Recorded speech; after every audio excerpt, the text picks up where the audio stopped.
Bhante Davoishtavoi Vedai Sangapada Kramo Upanishadoi Gyantiyam Samagaha Dhyanavashtita Tadgatena Manasya Prashantiyam Yogino Yashantam Navidhu Sura Suragana Devaya Tasmai Namaha. Om Shantihi Shantihi Shantihi. Our eternal salutations to that one who is the truth of life and existence, and whom the saints and sages call by various names. Our eternal salutations to that one whose glories are sung in the scriptures of the different religious traditions of the world, but whose infinite and undying grandeur no mortal mind can comprehend. Our eternal salutations to that one upon whom the devotees meditate in the shrine of their hearts, realizing an ineffable presence in their deepest contemplations. May he prompt our minds toward the path of truth and righteousness. May she reveal herself into our souls and dispel the gloom of death, fear, doubt, and darkness. Om peace, peace, peace. May peace be unto us, may peace be unto all. Om Hari Om, Hari Om, Hari Om Tat Sat.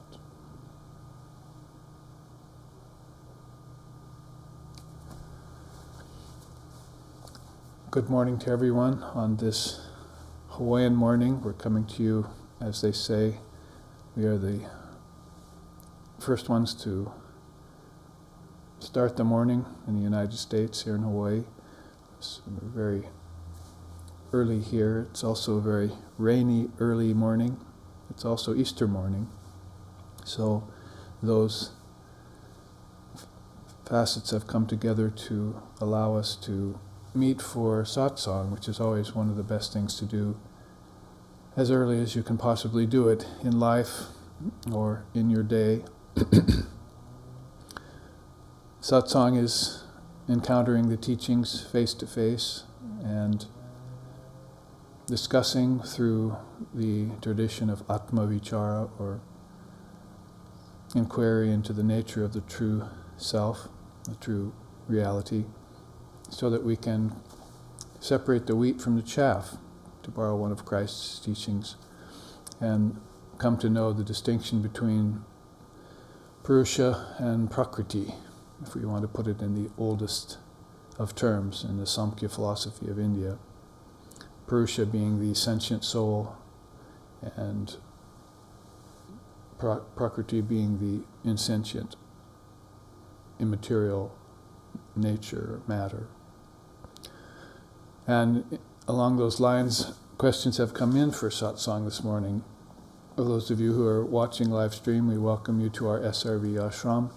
And those of us who have met for an hour's meditation this morning are present here, so we can have some questions and answers about these pertinent subjects, pertinent to our spiritual life, because spiritual life has a distinction of its own, distinct from earthly life, very definitely distinct from what's called worldly life or ignorant life, and also even distinct from religious life, although it has a connection there.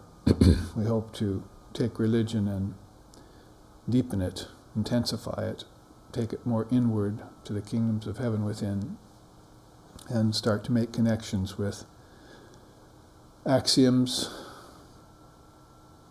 that stretch from dual to qualified non-dual, all the way up to non-dual or Advaitic levels of consciousness. These are all parts of one's own consciousness. So to observe these distinctions is tantamount to realizing the absence of all distinctions when the mind finally goes into a state of non-dual samadhi, or beatific vision, or satori, or nirvana, however it's called in various religious traditions. So the questions that come in today have to do with many of these things which I've just summated in this brief introduction. The first one here on Easter Sunday is from one student who asks, why why is it that one can practice viveka and see the distinction between the changing and the unchanging and still not detach from the changing? That's almost more of a statement than a question. Happens to all practitioners who find out about the import of viveka. Viveka, of course, discrimination between the real and the unreal, or the changing and the unchanging, or the essential and the non-essential. Again, the wheat and the chaff, as we were talking about. The discriminatory faculty of human beings is very precious. It's really not brought to bear in spiritual terms. In religious terms, it's brought to bear in terms of which religion one would choose to follow. And of course, in everyday life, hopefully one has that discriminating intelligence too, to discriminate between right and wrong, or moral and immoral. Make the right choices, as is said. But how it applies on the level of satsang or spiritual life has been very refined by the Vedanta. That discriminatory faculty viveka is one of the most important things for spiritual life. It happens at a very high level of consciousness that one brings that to bear. It's called honing one's intelligence sometimes, that chitta, the mind's thoughts, making the intellect one-pointed, making the I made single, if you want to put it that way, or gathering the thoughts back from a scattered state. That would be how the father of yoga would say, from scattered state to a gathered state, from a gathered state to a focused state, and from a focused state to a flat line, sort of where all vibrations of the mind go away and you get into a condition of samadhi, as I was saying. So all of that is helped along by the discriminatory faculty, and we used to call these two that are mentioned here discrimination and detachment. In Sanskrit, viveka vairagya. We used to call them the two V's that are the two D's, so that we could remember what they are and remember both their English and their Sanskrit equivalents. So it's happened to most people who start into a spiritual life that once they hear the teachings of Vedanta or Buddhism or any salient system of India's philosophy, then they begin to develop, or you might say even remember, because it's a matter of past record that you've probably done this kind of discrimination before, and you just bring it back again in this lifetime, in this present lifetime. So it happens to people that they begin to develop this faculty of discrimination, and it begins to purify mind, heart, senses, life, and even the body. And that purification is a process that leads one towards Sharanagata, or self-surrender. One can then surrender oneself to the inner reality, which one was having such a problem with before because of these obstacles. Vikya, they're called in Sanskrit, or kleshas in yoga. These obstacles are impediments. So when discrimination occurs inside of the discerning mind, that's another good word for it, discernment, then one notes the distinction between the real and the unreal. And there's the famous quote by Shankara. He says, he gives us that maxim. It says, Brahman Satya Jagad Mithya. Brahman is, of course, the reality. Brahman Satya means Brahman is true, or Brahman is the truth. And then Jagad is the world, and Mithya means false, or deceiving. So the world can be false and deceiving in its appearances, and therefore draw one away to thinking that maybe God is in matter, or God is a form, when all the revealed scriptures of the world have been telling us that God is purely spiritual and God is formless in essence. So that's the first vault, you might say, in that high jump that you have to do, that broad jump you have to do to get your soul divorced from nature long enough so that you can see its essence, because it's got an admixture happening.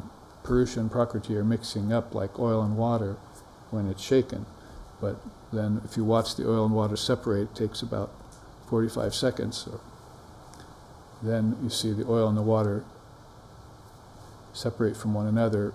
That's the discrimination process of Purusha from Prakriti. Once it notes the distinction between the sentient and the insentient, which is another way of putting it, then the soul can begin to detach itself, vairagya, and enjoy bliss or peace, usually where flows the stream of knowledge, truth, and then the bliss that follows both, as Vivekananda put it in his poem. So knowledge comes first, and that gives you some peace of mind. And then peace of mind gives you the truth. You can meditate on the truth, and therefore you have this detachment, vairagyam. So, to get more to the point of the question, why is it that we can't detach once we've made this discriminatory move? Part of that is because of habit. The soul still clings to nature. It still seeks fulfillment in nature. It's still, that is, in objects. Nature here must be taken in a broader sense. Basically, it's the combination of the 5 elements: air, earth, fire, water, and ether, rearranging itself in different forms in front of our eyes and dancing there, as it were, as a sort of attracting power. Maya. And so those appearances, being deceiving, cause the soul to think in terms of matter, in terms of action, or action amidst matter, and of course we know that's what causes karma. So in that case, then, this withdrawal process is the key to a successful spiritual life. So when one has the boon of a human birth, and has the boon of a desire to be free, and has the boon of a good teacher and a good path, then they can make this distinctive move. They begin to hear of the distinction between the real and the unreal. Basically means sentient and insentient here. And then they can begin to detach from the unreal. Now, in that process, they say there are 10 steps, 10 stages to detachment. Those are arranged in 3 different levels. One's called mridu. Mridu means a very meek or mild detachment. It means something, if I were to give an example, like there's a man has a wife, his wife dies, and he's very sorrowful and very unhappy, but then he's married again within the next 3 months or a year. So he didn't learn the lesson of detachment, that things pass, and he goes and just engages again in another, and more of the same. So learning the lesson from suffering is that things come in rounds, which is also a kind of discernment that you're going to have to implement. That is, basically pleasure and pain come in rounds and cycles. That's part of the cycle of learning. Then this detachment can get a little stronger, and it leaves the mridu level of meek detachment, something that you give up and then it just comes back on you again, and it enters that level of madhyama detachment. And there are 3 stages of madhyama detachment that are madhyama means middling, or middle level of detachment. It gets a little stronger, and then eventually, when one is able to detach, work the muscles of detachment stronger, it gets to a very intense, or what's called adimatra level of detachment, and finally reaches paravairagya, the supreme detachment, which you saw in Christ and Buddha and beings like that. They had supreme detachment. Long ago learned the lessons of changing Maya, changing the cycles of samsara, and so now when they go about, there's no problem of attachment, or they can even attach and detach at will, as my teacher used to say. The yogi has that ability to get involved with something and immediately get uninvolved with it under the power of his own will, his own auspice. And that's, of course, signs of a more intense adimatra type of detachment. So if you find yourself hearing the distinction between the real and the unreal and wandering off back into habit, then you know that those early stages of detachment still haven't been transcended. You need to get to a more middle stage of detachment. That is, you're going to have to exert or exercise a little bit more energy and willpower to maintain a level of detachment that you set yourself to attain in the first place. So then again, the answer being, it's more a matter of habit at first, and then if you can break old habits and you can begin to attain, get that level of attainment under your belt, then detachment, vairagya, becomes more easily manageable. Now, you can tell detachment because it leads to inner peace. So if you're trying to use or utilize some sort of barometer as to your spiritual progress, then viveka vairagya is supposed to lead to sama and dhammo, inner peace and self-control. So if you have inner peace and self-control, then you know your detachment has reached more than a mridu level, or meek level of abidance. So your powers of self-control are automatic. You can withdraw from situations or from thoughts in meditation immediately that you put your mind to it. It doesn't take you a long time to do so, and it's not something that haunts you and returns all the time. And if inner peace and self-control are evident in you, then the next signs of that are the ability to forbear sufferings when they come. There'll be periods of life in these cycles that are very pleasurable, very balanced, very easy, and then there'll be periods of life that come that are full of challenges and full of problems and pain and so forth come to everyone. And I find myself often answering questions from people who 6 months ago were writing about how much bliss they were having, and then all of a sudden are writing and saying that their whole life has changed and they're having so much problems. And my pat answer to them is to wait another 6 months. That's called forbearance. So you get very good at forbearance because that's the default zone of the wise. That's actually one statement I heard once of a teaching from an illumined soul. It says that detachment that is the forbearance is the default zone of the wise. That is, they've already reached enlightenment, but they're still in the body. So they can't have samadhi all the time. While you're in the body, you have to deal with karmas that are all around you.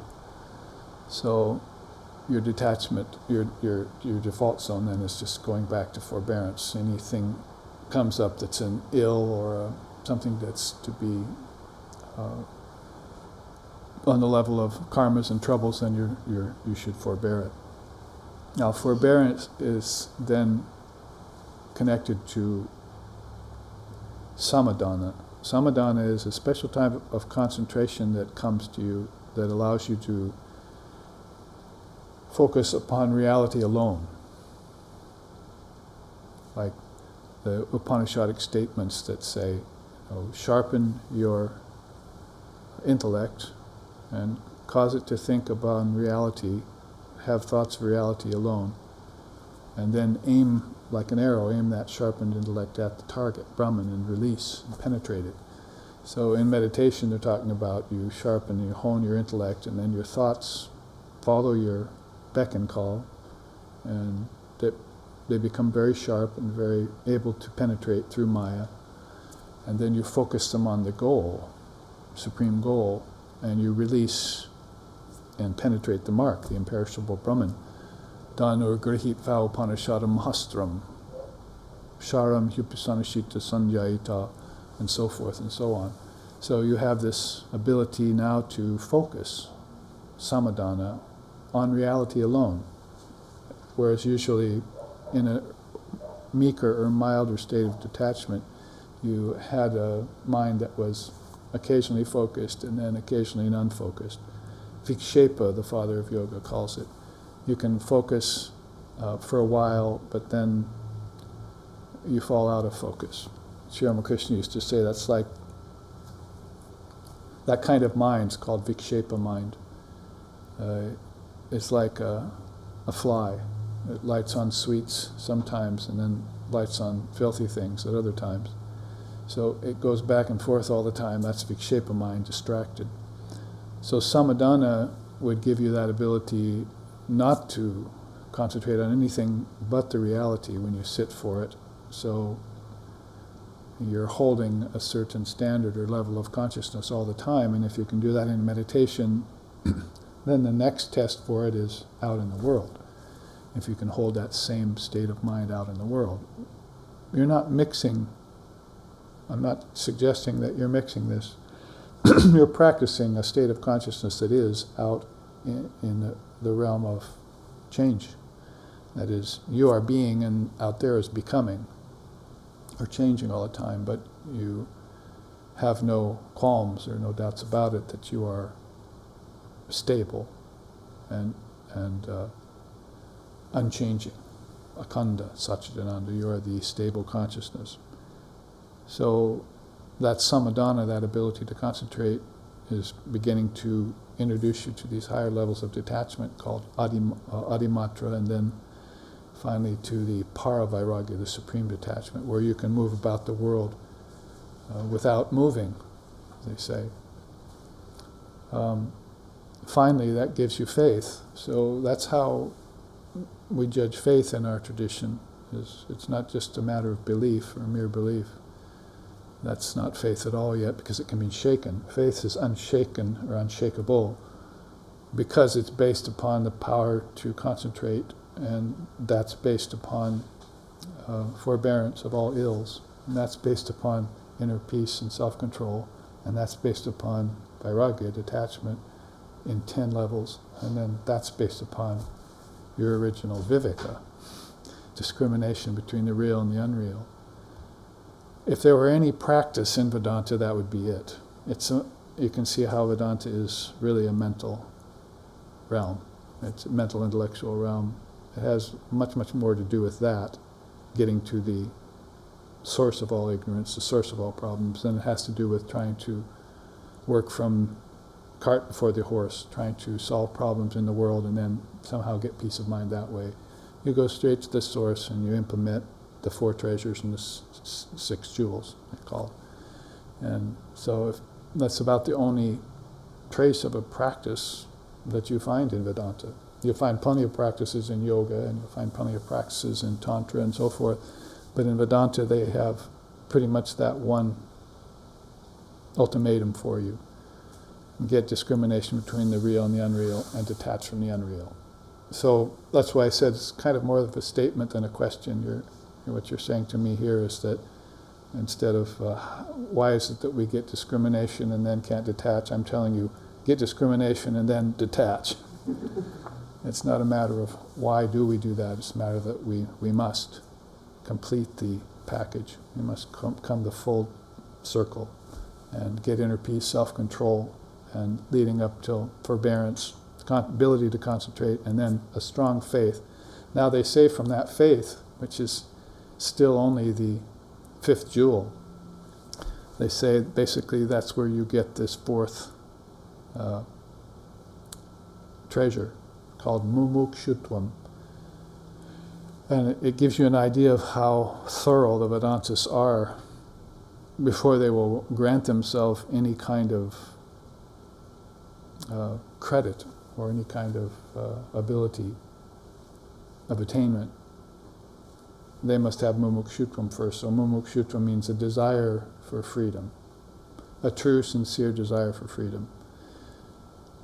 Now, you could easily contrast that with these lower stages of vairagya, detachment, where you really didn't have a strong desire for freedom because you weren't following through. So you were falling back off the practice of discernment and detachment, and still trying to flesh out or to complete this first directive that you were given, to discriminate between the real and the unreal. If you get that 100% under wraps, that is, if it is your final possession, then you name yourself Swami Vivekananda and you can go on and live a perfectly wonderful spiritual life, and you can teach others. But if you haven't got that, or if there's something out of place, or if there's something not complete in it yet, you'll find yourself wandering back to the world, and that brings you into cycles of taking the world to be real, or taking the world to be your oyster, or thinking that you can somehow get fulfillment with objects when never the case ever was, never will it ever be. So that kind of very strict, stern, sobering discrimination between the real and the unreal is called upon by the Vedantists in order that detachment will have a good grounding upon which to unfold and proceed. You see people, hundreds and thousands of them, who are in monastic walk of life have attained that discrimination and detachment. We wish that the householders would begin to implement it more and begin to work it, bring it into the workings of their everyday life, and therefore their lives will be much more balanced and sattvic. Now, there's other questions here, so I can at least leave that as a running commentary and a record on Viveka and Vairagya. I see here 4 questions. The one that connects best next is this one from this student who says, on today, Easter Sunday, which of Christ's teachings would you most like your students to unwrap and take to heart? Well, I can give you my favorite teachings of Christ, because they have to do very much with those Vedantic axioms that I just discoursed a little about, called the 4 jewels and the 6 treasures. They have to do with the Christ that does not have the friendly face that is put on by society, the Christ that was a renunciate, because in India, Vivekananda and beings like that were sannyasins and they were natural renunciates. They didn't have any doubt about the fact that the world was changing and unreal and illusory and transitory and ephemeral and all the different words that you can assign to changing particles, if you want to put it that way. So, free of that doubt, they could go about the world and impress upon you the import of these teachings and these boons and gifts from the scriptures, from the revealed scriptures and from the seers on your life. So, his best teachings in that regard were teachings like, birds have nests, foxes have holes. Son of Man hath no place to lay his head here. So he's calling, in one breath he could say, look at the birds, birds of the animals of the field and so forth. And you can see how they live on earth. And so he uses them as a metaphor for how to live in harmony with nature.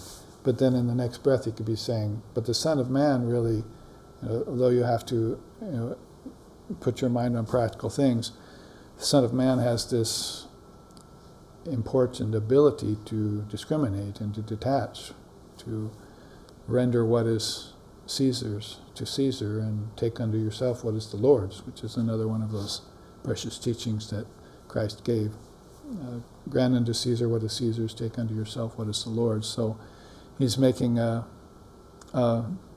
move for discrimination there, you see, to try and separate the wheat from the chaff, and to make sure that you don't seek after things of the world because they're illusory, because they're ephemeral, and that you detach from them and know the distinction between Purusha and Prakriti, between the sentient spirit and the insentient matter. Then you can have a relationship with matter that works. And very few people can claim that. They're having very much problem in their relationship with matter. And matter means everything from nature and trees and water and oceans to bodies and relationships with people. That's all a part of form, the world of name and form, or nama-rupa, they call it in Vedanta. Nama-rupa desha kala nimitta, if you want to put it more specifically. Name and form in time and space based on karma. Those 5 things are another quintuplication, pancha teaching, that are very helpful to keep in mind. Name and form in time and space based on causality, nimitta. So those teachings of Christ help us to draw that sharp line of distinction between the real and the unreal. Others too were maybe even more stark.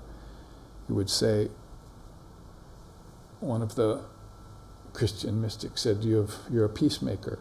And Christ said, I've not come to bring peace. I've come to bring a sword. And with the sword, I will separate father from son and mother from daughter-in-law. So we talk about how family is so precious, but the seers say how family is such a problem. Like Sri Ramakrishna's favorite saying is that the world is a deep pit and your relatives are vipers inside. So he wasn't making any bones about it, as they say. He was calling a spade and saying how this realm of ancestors that people are coming in and out of in cycles is the pool of rebirth that the seers talk about. This is where souls are being drawn from, the realm of the ancestors back to earth, and then the earth worship their ancestors and they go back to the ancestors. That's called going to heaven. Heaven to earth to hell in our tradition, and therefore the Vedantists want to transcend that. Buddha sat under the bo tree so he could get out of that cycle of birth and death and see it. Get out of the river, he called it, river of time, basically, and detach himself from it. So when you say, I've not come to bring peace, sounds like that's the first noble truth of Christianity to me, because the first noble truth of Buddhism is there is suffering. So it's the same thing to me. There is suffering, I have not come to bring peace, means there is no peace here on earth. There's never been peace on earth. There's only been this combination of peace and war going on all the time, and nobody's ever stopped that cycle from happening. There's always been pleasure and pain. Nobody's ever stopped that from happening on earth. So these deluding pairs of opposites, Krishna says in the Gita, dvandva mohena, are what you need to transcend. And that's causing your mind to be distracted, which is the reason why you can't detach once you get discrimination. You can see how they're living in peace and others are living in sorrow, how some are balanced and some are in confusion all the time. But then you can't yourself move towards that station of eternal peace. That's another teaching actually that comes to mind. Verily I say unto thee, that he who loves his life shall lose it. But he who hates his life will have it given back to him in eternity. Something like that, to paraphrase. So basically, if you love your life in Maya, then of course you're taking the unreal for the unreal, and there's suffering, and you'll lose your life. It sounds to me like the same thing as Patanjali's 5th klesha. Clinging to life, he called it. But you have ignorance, you have attachment, you have aversion, you have egotism, and then you have clinging to life. So Patanjali, the father of yoga, doesn't want you to cling to life. That's fear of death.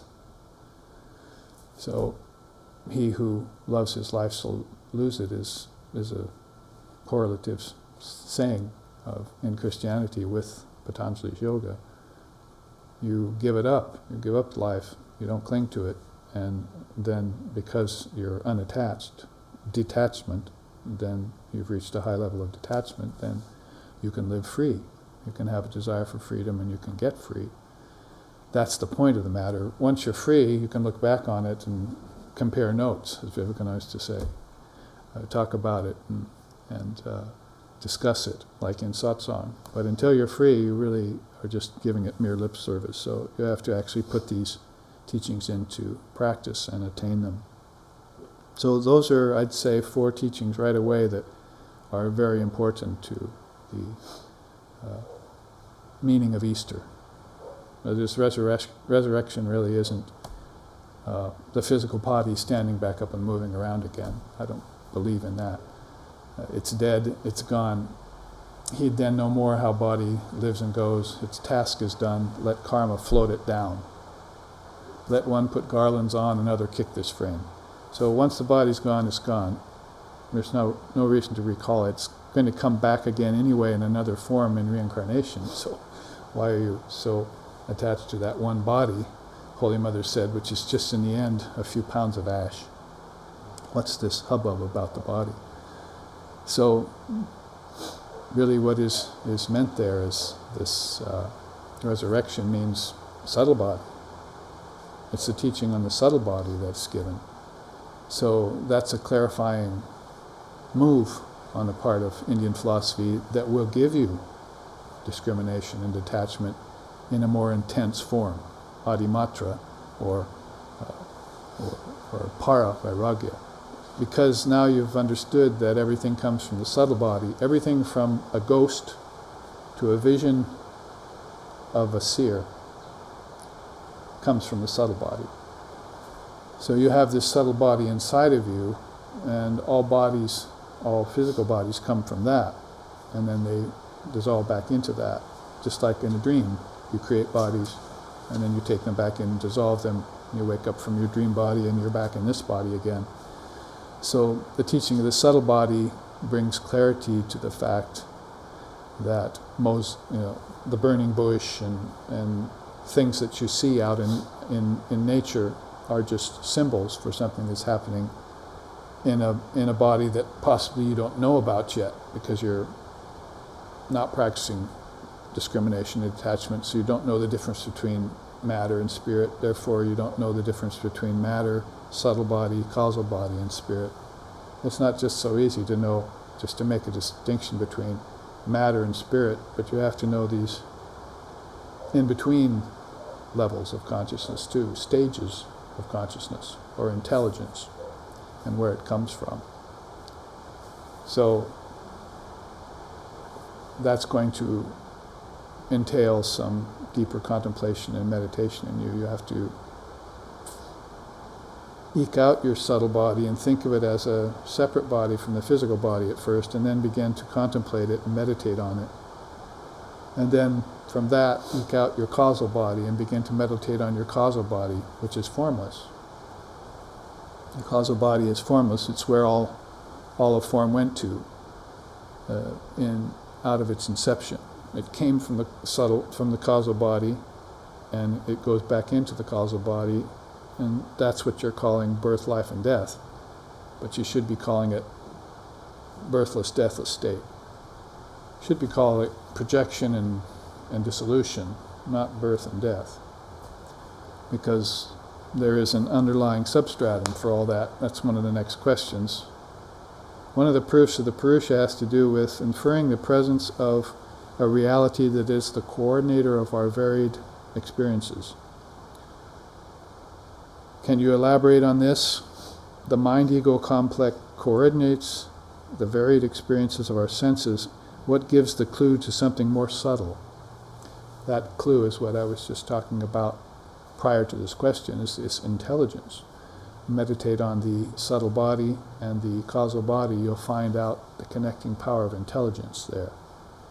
And speaking about discrimination, you'll begin to discriminate between the prana and the akasha, which is the fourth question here.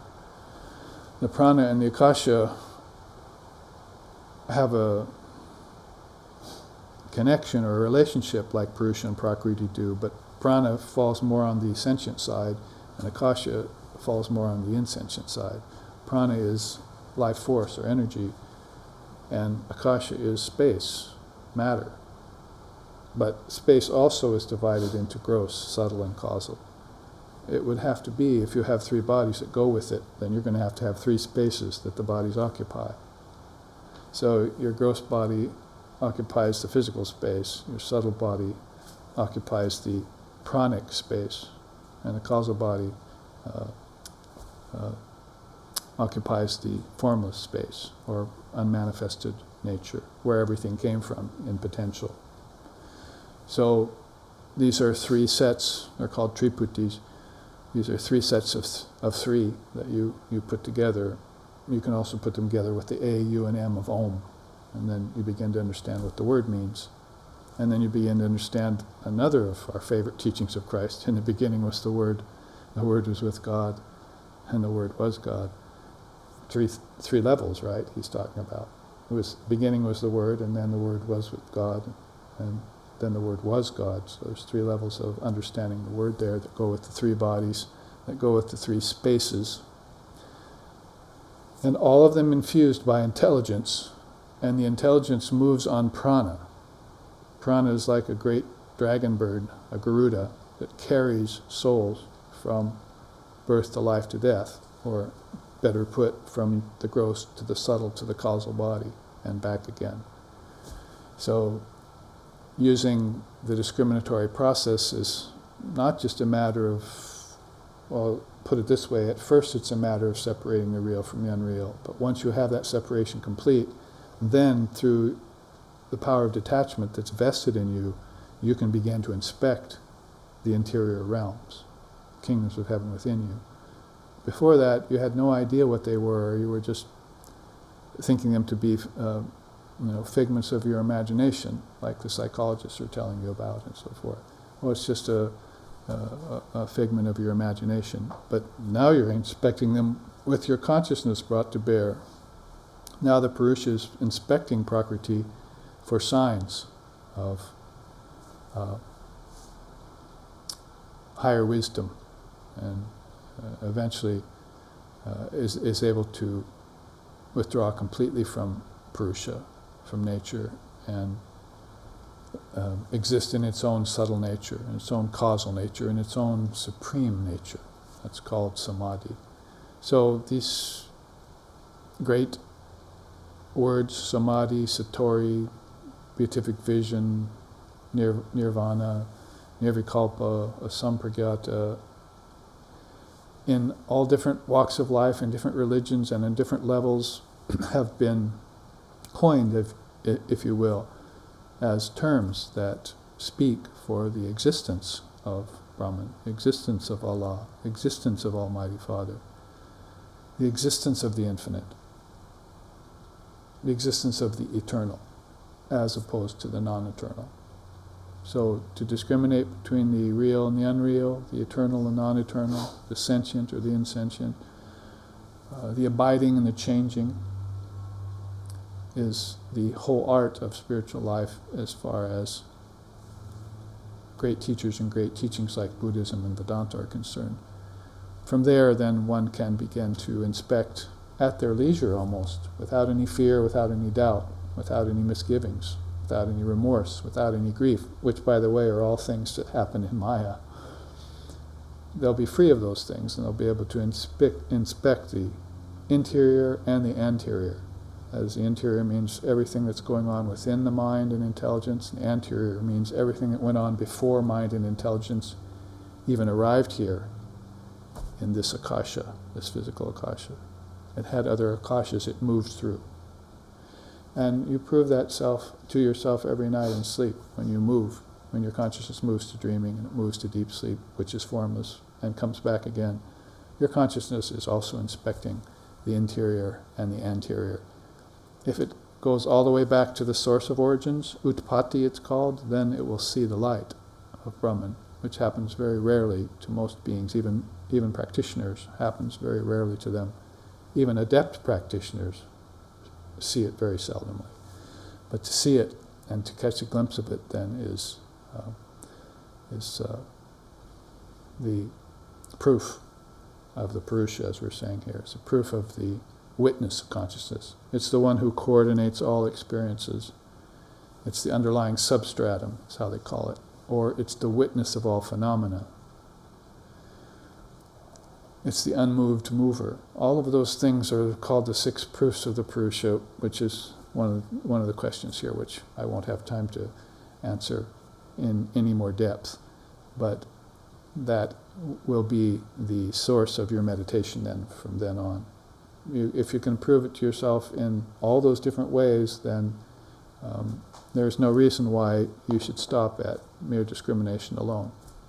You should go on and detach from all those things, but make sure it's done under the auspice of your own inspection. That's detachment. When you inspect a thing, you come to know it, you lose fear of it. And when you lose fear of it, you've mastered it. And then once you've mastered it, you should call it your own.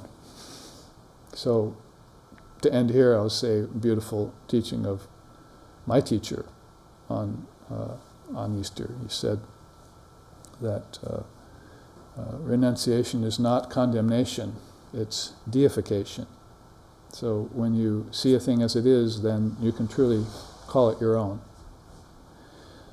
So we start out with neti neti, distinction between the real and the unreal, and through the practice of detachment in its 10 levels, all the way through to inner peace, self-control, and the attaining of concentration and faith, then we can come full circle.